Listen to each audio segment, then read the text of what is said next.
An object 681 million light-years away might look like one glorious, exquisite mess, but there's a lot more going on that a first glance indicates.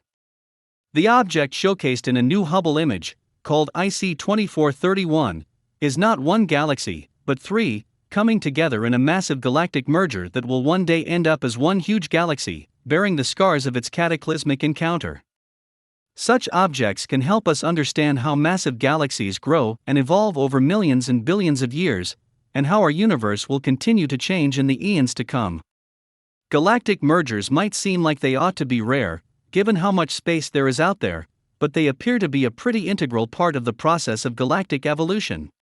The Milky Way, for instance, has undergone multiple galactic mergers in its 13.6 billion-year history. Astronomers think that galaxies are gravitationally drawn together, perhaps channeled along strands of the invisible cosmic web that stretches across and plays a vital role in shaping the universe into clusters that slowly merge. These collisions cause gravitational disruptions that shock and compress star-forming gas in the galaxies, triggering waves of star formation as dense clumps in the material collapse under their own gravity to form baby stars. A galaxy whose star formation rates are flagging is likely to see a flurry of starburst activity during and following an interaction with another galaxy. Binary galactic collisions are the most commonly observed galactic mergers, but there are a number of triple mergers out there too. These aren't always easy to spot, depending on how complete the merger is. At the later stages of a merger, the supermassive black holes at the centers of each galaxy become mutually drawn together and are locked in a binary or trinary orbit.